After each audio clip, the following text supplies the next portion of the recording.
কয়েদ বেলের চাটনি খেতে ভালোবাসেন না সেরকম বাঙালি খুঁজেই পাওয়া যাবে না, তাই না?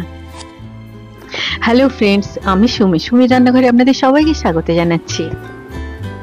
স্কুল লাইফে মাকে লুকিয়ে বন্ধুদের সাথে কয়েদ বেলের চাটনি খাওয়ার স্মৃতিকে মনে করিয়ে দেওয়ার জন্য আজকে আমি আপনাদের সাথে শেয়ার করব খুব সুস্বাদু আর চটপটা কয়েদ বেলের চাটনি। এই চাটনিটা বানানোর জন্য এখানে আমি নিয়ে নিয়েছি এরকম ছোট সাইজের 4টে কয়েদ বেল। দেখুন, কয়েদ বেল এরকম নরমাল বেলের মতোই দেখতে হয়, কিন্তু এর স্বাদটা হয় টক। আমার আজকের ভিডিওটি যদি আপনাদের ভালো লাগে আপনারা নিশ্চয়ই লাইক করবেন। আপনাদের লাইক আমাকে মোটিভেট করে আরো নতুন নতুন রেসিপি আপনাদের সাথে শেয়ার করার জন্য। কয়েদ বেলের বাইরের স্কিনটা খুব একটা শক্ত হয় না, কোনো ভারী জিনিস দিয়ে এইভাবে ঠুকলে দেখবেন এটা ফেটে যাবে। এইভাবে একটা ছুরি দিয়ে ঠুকে এটাকে আমি ফাটিয়ে নিলাম। কয়েদ বেলের ভিতরের রংটা মিষ্টি বেলের মতো অতটা ইয়েলোইশ অরেঞ্জ হয় না, আর কয়েদ বেলের বীজগুলো অনেক নরম হয়।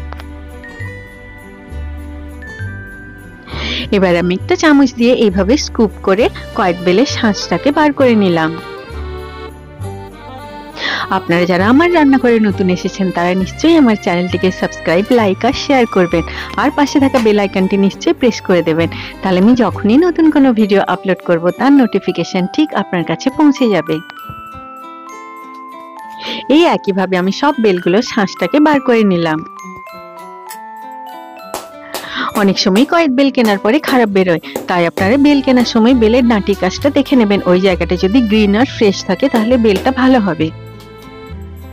চাটনির জন্য বেল রেডি হয়ে গেল। এবার আসুন আমরা মশলাটা রেডি করে নিই। এখানে আমাদের এই মশলাগুলো দরকার পড়বে।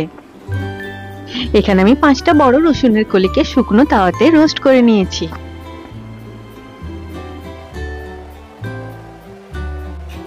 আর রোস্ট করে নিয়েছি একটা শুকনো লঙ্কা আর গোটা জিরে। এবার একটা গ্রাইন্ডিং জারের মধ্যে বেলের শাঁসগুলোকে আমি নিয়ে নিলাম। আপনার বাড়িতে এইভাবে একবার কয়েদ বেলের চাটনি বানিয়ে দেখবেন। এটা শুধু খেতে যেরকম ভালো লাগে সেরকম রুটি বা ভাতের সাথে খেতেও খুব ভালো লাগে। দিয়ে দিলাম একটা রোস্ট করা শুকনো লঙ্কা, একটা কাঁচা লঙ্কা আর 5টা রোস্ট করা রসুনের কলি। আর দিয়ে দিলাম 2 টিস্পুন রোস্ট করা গোটা জিরে। দিয়ে দিলাম স্বাদ মতো বিট নুন আর 2 টিস্পুন গুড়ের পাউডার। আপনারা চিনিও দিতে পারেন। আগে আপনারা কয়েদ বেলটা টেস্ট করে দেখে নেবেন যে সেটা কতটা টক, তারপরে সেই অনুযায়ী আপনারা গুড় বা চিনি দেবেন। আমি দিইনি, কিন্তু আপনারা এই সময়ে এটাতে 1 টিস্পুন কাঁচা সর্ষের তেলও দিতে পারেন, খেতে ভালো লাগবে। এবারে সব উপকরণগুলোকে আমি গ্রাইন্ড করে নিলাম।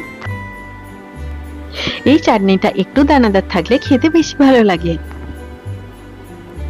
টক ঝাল মিষ্টি চটপটা কয়েদ বেলের চাটনি রেডি হয়ে গেল।